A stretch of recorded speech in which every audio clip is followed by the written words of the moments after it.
Pourtant, c'est pas interdit de manger de l'ail, subhanallah. On voit ici que Sahaba radiallahu anhum, ils ont vraiment aimé le prophète.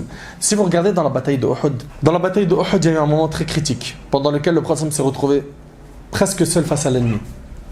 Abu Dujana s'approcha du prophète et l'entoura de ses bras et reçut des dizaines de flèches sur le dos. Les compagnons présents décrivaient cette scène et ils disaient le dos d'Abu Dujana ressemblait à un hérisson, tellement il était criblé de quoi? De coups de flèches.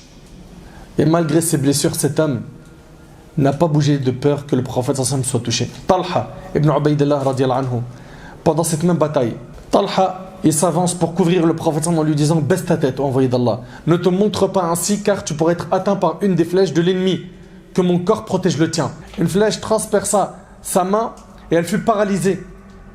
Elle fut paralysée. Regardez les risques qu'ils ont pris, subhanallah. Subhanallah. Yazid ibn Sakan, il tomba martyr. Mais dès que son visage toucha à la terre, le prophète s'agenouilla à côté de lui et lui essuya le visage en disant Seigneur, je témoigne que Yazid ibn Sakan a accompli son devoir. Son devoir de quoi? Du sacrifice. Subhanallah. Wallah al-Azim, les histoires sont très nombreuses. Mu'adh et Mu'awwidh dans la bataille de Badr. Les histoires elles sont très nombreuses. On en est où nous par rapport à tout ça? Où est-ce qu'on en est?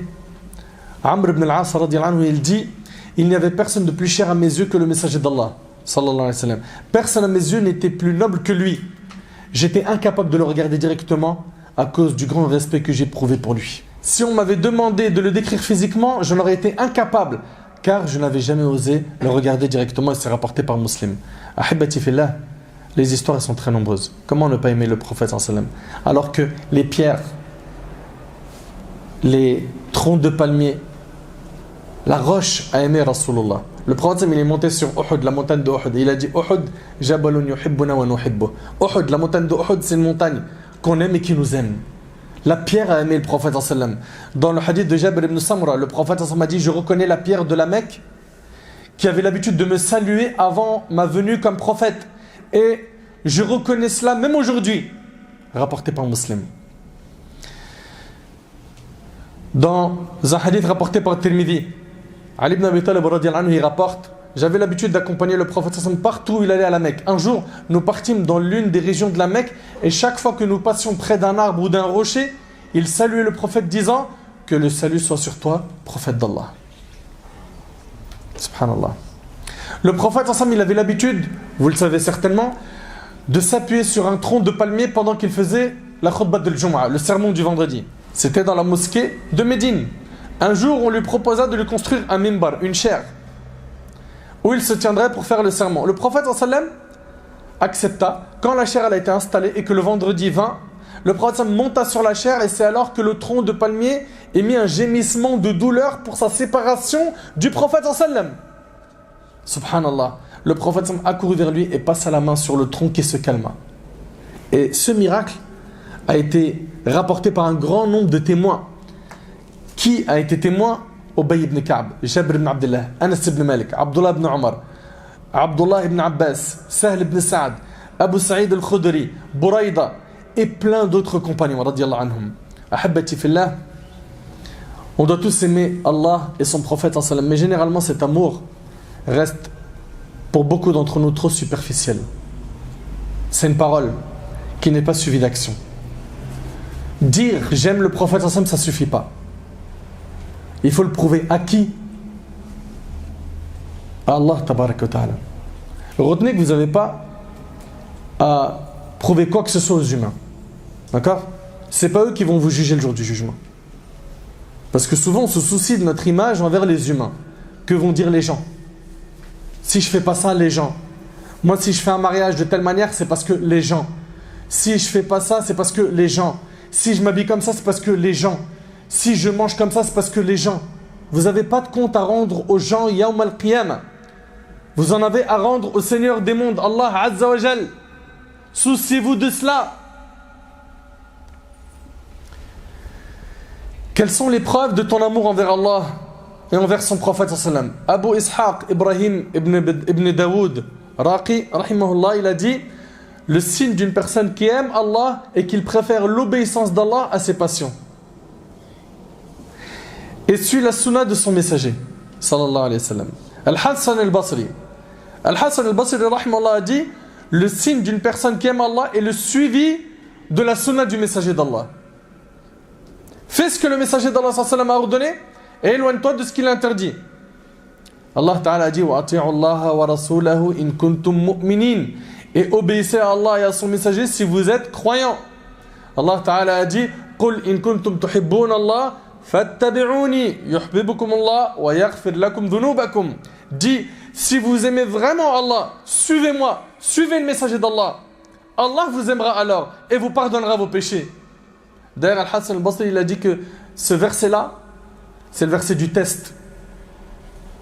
Si tu veux voir réellement si tu aimes Allah ou pas, regarde, expose ta vie et regarde si tu suis le messager d'Allah sallallahu alayhi wa sallam, oui ou non. Allah tabaraka wa ta'ala dit wa ma atakum ar-rasul fakhudhuhu wa ma nahakum anhu fantahu. Prenez ce que le messager d'Allah vous donne. Est-ce qu'il vous interdit? Abstenez-vous-en. Abu Ya'qub An-Nahrajuri rahimallah a dit, toute personne qui prétend aimer Allah et qui ne se conforme pas à ses ordres, sa prétention est nulle. Et toute personne qui aime Allah et ne le craint pas est dans l'illusion totale. Yahya ibn Mu'adh rahimallah a dit, n'est pas véridique celui qui prétend aimer Allah sans se conformer à ses ordres. Et dans les ordres d'Allah, il y a le fait de suivre le messager d'Allah. C'est notre exemple, c'est notre modèle. Si tu veux voir, est-ce que tu aimes Allah et son messager, regarde ta vitesse d'accomplissement de leurs ordres. Tu as entendu que ça c'était haram. Est-ce que ton réflexe premier a été Sami'na wa ata'na, j'abandonne tout de suite dans les médias? Regarde, le compagnon qui portait une bague en or, le prophète quand il a pris sa bague en or, il l'a jetée par terre.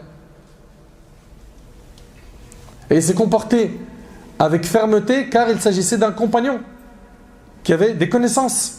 Il ne s'est pas comporté de la même manière avec le bédouin ignorant. Et ça montre qu'il y a un fiqh dans le da'wah, qu'il y a une compréhension fine qu'il faut avoir quand on appelle Allah, savoir doser. Parfois ça sera ferme, parfois ça sera beaucoup de douceur. Vous suivez? Et ici, le compagnon radiyallahu anhu, on lui a jeté sa bague, il a refusé de la prendre. Il a refusé de la prendre, même la prendre et en tirer profit. C'est dans l'immédiat, c'est haram, stop. Être musulman, ça veut dire quoi? Ça veut dire être soumis à Allah. Soumis à Allah, ça veut dire l'ordre il vient d'Allah, j'exécute. Tout de suite, dans l'immédiat. Et vous remarquerez quand il s'agit de quelque chose de dunya, on se presse rapidement pour essayer de l'avoir. Et quand il s'agit des choses de l'au-delà, quand il s'agit de l'akhira, al-jannah, ouais mais il me faut du temps. Non, mais c'est vrai ce que tu dis, je sais que c'est haram, mais laisse-moi du temps. C'est toi qui es en train de ralentir ton cheminement vers le Jannah. Ce que tu es en train de faire, tu es en train de remplir ton livre. Et tu l'oublies. Le jour du jugement, il y a des gens, ils vont venir, ils vont lire leur livre, ils sont super contents. D'autres, c'est la déception totale. Il est en train de tourner les pages de son livre et il voit un masaïb, des calamités. Et ce livre, tu es en train de l'écrire tous les jours. Avec ce que tu regardes sur ton smartphone, ce que tu écoutes, ce que tu partages, ce que tu likes. Faites attention à ce que vous regardez, à ce que vous likez, à ce que vous commentez, à vos commentaires, à ce que vous écrivez, à ce que vous dites, à ce que vous écoutez, à ce que vous pensez. Ahibati al-kiram, aimer le prophète sallam, ça implique pas mal de choses. La première des choses, on vous a dit, c'est quoi? C'est de le suivre. Alayhi salatu wassalam. Ok? Également, obéir à ses ordres. On vous l'a dit, prenez ce que le messager vous donne et ce qu'il vous interdit, abstenez-vous-en. Allah Ta'ala nous dit, May yuti'ir rasul faqad ata'a Allah. Quiconque obéit au messager, obéit certainement à Allah. Vous entendez? Quiconque obéit au messager, obéit certainement à Allah. Qu'est-ce que ça implique d'aimer le prophète sallam? De suivre sa sunna, de lui obéir. Mais quoi encore? D'appeler les gens à Allah. Allah Ta'ala il nous dit, قل هذه سبيلي أدعو إلى الله على بصيرة أنا ومن اتبعني وسبحان الله وما أنا من المشركين. Dis, voici ma voix, j'appelle les gens à la religion d'Allah. Voilà le chemin du messager d'Allah sallallahu alayhi wa sallam. Et chacun doit le faire à son échelle. Il y en a, ils pensent que tant que lui, il ne fait pas des conférences, il a un grand bagage religieux, il n'a pas appelé Allah. Chacun le fait à son niveau. Mais attention, ala basira, c'est-à-dire quoi? En nous basant sur une preuve évidente, c'est-à-dire avec science, clairvoyance. Ça implique quoi aussi? D'aimer le prophète, de défendre notre bien-aimé. Et le meilleur moyen de le défendre, c'est de propager sa sira, de le faire connaître aux gens, de représenter le messager d'Allah sallam à travers un comportement exemplaire. On vous l'a déjà dit combien de fois? Les non-musulmans, ils lisent ni le Coran, ni la Sunna, ni la Sira. Ce qu'ils lisent, c'est vous. Ce qu'ils lisent, c'est votre comportement. Quand dans la rue, on a un de nos frères qui crache, qui crie, qui vole, qui insulte, qui rabaisse, qui humilie, qui fait peur à ceux qui vivent avec lui, qui fait peur à son entourage, etc. Voilà. Qu'est-ce que vous voulez que les gens disent de nous? Est-ce qu'on aime réellement le prophète alayhi salatu wassalam? Mon frère, ma soeur, toi qui dis aimer le prophète sallam et qui continue à fréquenter des mauvaises personnes, ça ne colle pas. Toi qui dis j'aime le messager d'Allah, mais tu es accro à regarder tout ce qui est haram, pornographie et j'en passe, des images impudiques, etc. Ça colle pas. C'est pas ça l'amour du prophète sallam. Toi qui aimes le prophète sallam et qui kiffe détruire ta santé. Et combien sont nombreux nos frères et nos sœurs qui se tuent aux drogues et à l'alcool. Certains même, tu peux même plus les conseiller parce que la plupart de leur temps, ils sont ailleurs. Ils sont bourrés. T'aimes réellement le prophète? C'est pas le mode de vie que tu dois suivre. Tu dois apprendre à faire des choix dans ta vie. J'aime le prophète sallam, mais en même temps, je détruis le dépôt qu'Allah m'a confié, mon corps. Drogue, cigarette, chemin, chicha. Hein, c'est tendance en ce moment, chicha. Et puis on dirait pour certains que, t'as vu, chicha, je suis pas dans la drogue. Et puis en plus c'est occasionnel. C'est ambiance détente, t'as vu, il y a du son, tout ça, bonne ambiance. T'aimerais mourir dans cet endroit? Vous savez que la personne, elle est ressuscitée de la même manière dont elle est morte? Si pour toi, et je l'ai dit plein de fois ça, et je fais exprès parce que ça pique. Si pour toi c'est normal de rester dans cet endroit, la chicha, ok, les soirées arrosées, accompagnées d'une femme, ok, fornication, etc. Si pour toi ça c'est tranquille, bah dis ya Allah, fais que je meure à ce moment-là. Fais une dua, lève les mains, dis ya Rab, prends mon âme dans une chicha. Pourquoi ça se dégonfle d'un coup? Si c'est normal, il n'y a rien. Si c'est normal, il n'y a rien, c'est que tu peux mourir dans cet endroit, il n'y a pas de problème. Si ça te pique et que ça sonne faux dans tes oreilles, c'est que cet endroit-là, il est mauvais. Vous suivez ou pas? Et apprenez à être des vrais musulmans. Un musulman, il obéit à Allah et il a un modèle. C'est celui dont on est en train de parler depuis presque une heure.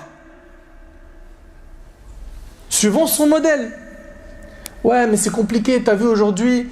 ça veut dire que je fréquente plus personne. Comment ça je fréquente plus personne? Regardez la mosquée comment elle est bombée de jeunes. C'est ici que tu fais des connaissances de gens pieux.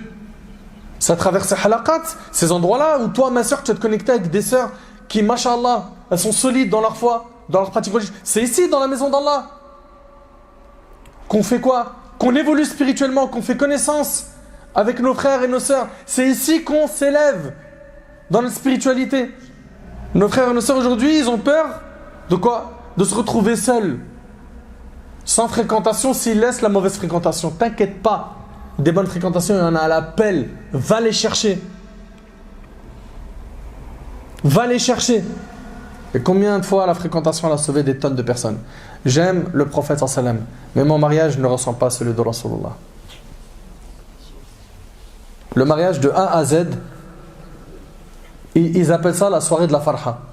Alors que quand on regarde ce qu'ils commettent, c'est la soirée la plus catastrophique de leur vie, tellement elle est pleine de désobéissance. En fait, si seulement ça se limitait aux péchés qu'ils commettaient eux, mais ils propagent ces péchés. Et c'est dans leur compte de péché. Pourquoi? C'est eux qui ont financé tout ce package. La salle, le DJ, le machin, le code vestimentaire qui est ruiné, sa danse, c'est exhibé, c'est ahwal. Pareil, si pour toi, il n'y a rien, dis ya Allah, fais que je meure ce soir-là. Prends-moi là pendant que le DJ est en train de mettre le feu. Vous voyez que ça picote. J'aime le prophète sallam, mais quand je m'assois avec mes potes, on est tout le temps dans la médisance, calomnie. On ne peut pas rester assis. Vous avez remarqué que c'est très rare que des gens soient assis entre eux sans qu'ils ouvrent le dossier de quelqu'un. C'est-à-dire quoi le dossier de quelqu'un? Ils parlent de quelqu'un en mal. Pourquoi? Pour pouvoir rire. Sinon, il n'y a pas d'ambiance. On déchire l'honneur de quelqu'un. Et après, tu me dis, j'aime le messager d'Allah sallam. Arrêtons de mentir un petit peu. Ok? Cessons le mensonge. Regardons-nous dans la glace et prenons-nous sérieusement en main. Cette vie, elle est trop courte, l'équipe. On n'a pas le droit de se louper. On est obligé de faire attention à nos actes. Mais non. Ils sont assis entre eux, médisance, calomnie, insultes, rumeurs, mauvaises rumeurs sur un tel et un tel. Il aime Allah et son messager et il fait toujours pas salat. T'attends quoi, Akhi, pour faire salat? Ma soeur, t'attends quoi? Quel déclic il te faut? T'attends quoi? T'attends le jour où on te porte sur le cercueil, sur nos épaules, et qu'on te ramène à la mosquée pour prier sur toi? T'attends quoi? Qu'est-ce qui traîne pour salat? Ma soeur, qu'est-ce qui traîne pour le hijab? Toi qui sais que c'est une obligation religieuse. Je ne dis pas que c'est aisé, c'est facile de faire tout ce que je suis en train de citer, mais c'est le but. Et le paradis, il y a plein de choses. Pour l'atteindre, il va falloir faire des efforts, des sacrifices, des choses qui sont dures pour l'âme, des choses où peut-être certains vont vous regarder mal, vont vous critiquer, vont vous stigmatiser. Mais le plus important, c'est quoi? Je le dis, je le répète, c'est le regard d'Allah, c'est la satisfaction d'Allah, c'est la rencontre avec Allah, c'est le fait qu'Allah subhanahu wa ta'ala, le jour où je serai devant lui, il est satisfait de moi, il m'accorde mon livre de la main droite et je fonce direction Al-Jannah. C'est pas ce qu'on rêve d'avoir tous, n'est-ce pas? C'est notre plus grand souhait, on est d'accord ou pas? Tu aimes vraiment Allah et son messager, mais jusqu'à maintenant, les obligations religieuses, elles sont bafouées. Zakat, tu sais même pas encore la calculer. Hajj, c'est même pas dans tes objectifs. Ramadan, tous les ans, on pose des tonnes de questions sur Ramadan. Jusqu'à maintenant, il y a quoi? Que des faibles connaissances dans nos cervelles. À un moment donné, il faut apprendre. Apprenons la religion. Mettons le pied à l'étrier, on apprend. Il y a un début. Vous voyez beaucoup d'imams qui viennent dans cette mosquée ou ailleurs, sur YouTube ou autre, que vous suivez, que vous appréciez leur contenu. Mais un jour, eux, ils étaient ignorants, ils ne connaissaient rien. Et ils sont passés par le début, l'alphabet, les lettres arabes, etc. etc. Faites comme eux. T'aimes Allah et son messager, mais il n'y a pas de sunnah dans ta vie. J'aime Allah et son messager, j'aime le prophète, mais il n'y a pas la sunnah dans ma vie. Normalement, subhanallah, à chaque fois que je fais n'importe quoi dans ma vie, je me pose la question, qu'est-ce qu'a fait le messager d'Allah? Et vous allez voir qu'il y aura toujours un texte. Toujours un texte sur la manière de t'habiller, de te coiffer, de sortir de chez toi, de prendre les transports en commun ou ton véhicule. Il y aura toujours un texte dans la religion qui nous montre ce que le messager d'Allah sallam nous a recommandé. Tu l'aimes? Suis-le. Suis-le. Abdullah ibn Umar, il était impressionnant dans son suivi de la sunna du prophète sallam. Au point où il ne s'est pas limité à le suivre dans les adorations, même dans les habitudes qu'avait le prophète, il s'arrêtait dans certains endroits pour uriner. On lui disait, mais pourquoi? Il a dit, car le prophète a uriné ici. Vous imaginez un peu? Et aujourd'hui, quand tu dis à quelqu'un, c'est sunna, il dit, ah, sunna. Sunna aujourd'hui, traduction chez certains, c'est, ah, c'est pas obligatoire. Non, ne sois pas de cela. Fais un effort. Pourquoi? Pour concrétiser cet amour que tu as pour le prophète sallam. Le prouver à ton Seigneur Azza wa Jal. Prouve-le à Allah. C'est pas que des paroles, l'amour du prophète sallam. C'est des actions. Qiyamul layl, la prière nocturne, le dhikr du matin et du soir, le dhikr dans la journée, le fait de t'éloigner de l'insouciance, le fait d'apprendre la religion, de lire le Coran, de le méditer, de vivre avec les enseignements du Coran. Aimer Allah et son prophète sallam sans leur obéir, ça n'a pas de sens. À nous de nous réveiller de notre insouciance et de faire nos preuves en mettant en pratique ce qui est dans le Coran et dans la Sunna sans faire de tri. Il y en a certains, ils sont comme ça sélectifs. ça j'accepte de la religion, ça j'aime pas trop, ça c'est j'aime bien, ça c'est dur, ça. Non, prends tout. Prends tout, c'est dans ça où se trouve ta réussite et ton salut. Je termine avec cette histoire. Un élève est parti voir son prof et lui a dit: je sais que tu vois le prophète sallam en rêve et j'aimerais savoir comment tu fais. Il lui a dit: viens manger chez moi. Il l'a fait manger chez lui et le repas il était salé et il lui a pas donné d'eau et il l'a laissé dormir. Et ensuite tu lui as dit: alors qu'est-ce que tu as vu en rêve? Il lui a dit: en rêve j'ai vu de l'eau qui coulait partout, d'en haut, d'en bas, de l'eau, j'ai que je buvais de l'eau. Il lui a dit: tu as été sincère dans le souhait de vouloir boire l'eau. Et bien si tu es sincère dans ton amour pour le prophète sallam, si tu l'aimes réellement et que tu veux vraiment le voir dans ton rêve, Allah subhanahu wa ta'ala te facilitera de le voir. Donc ahabbatil kiram, faisons le nécessaire pour vivre sa sunna, pour prier sur lui alayhi salatu wassalam, autant que possible. Beaucoup de gens malheureusement ne prient pas sur le prophète sallam. Et ça c'est quelque chose qu'il faut vraiment corriger. Le prophète il a dit: celui qui prie sur moi une fois, Allah priera sur lui 10 fois à cause d'elle. Et ça veut dire quoi? Allahumma salli ala Muhammad. C'est-à-dire, ya Allah, fais l'éloge de ton prophète auprès des malaïkas, les anges. En retour, Allah fait ton éloge à toi auprès des anges 10 fois. Enfin, j'implore Allah subhanahu wa ta'ala de nous faciliter de suivre notre prophète, de l'aimer d'un amour concret. Que ce ne soit pas des paroles, mais que ça se concrétise par des actes. Qu'on ait le même mode de vie que Rasulullah sallallahu alayhi wa sallam, qu'on ait le fikr du prophète sallallahu alayhi wa sallam, c'est-à-dire quoi? On pense comme lui, qu'on ait la même manière de pratiquer le din que lui, qu'on ait comme souci de nous rapprocher d'Allah comme lui, qu'on ait comme souci la communauté comme le prophète sallallahu alayhi wa sallam avait ce souci. J'implore Allah subhanahu wa ta'ala de nous faciliter une réforme rapide. J'implore Allah tabaraka wa ta'ala de nous écarter de toutes les addictions mauvaises, de tous les maux, de tous les péchés auxquels nous sommes attachés. J'implore Allah subhanahu wa ta'ala de nous pardonner nos manquements et de nous faciliter de revenir vers lui azza wa jalla, et surtout de nous accorder une bonne fin et une bonne compréhension de notre religion.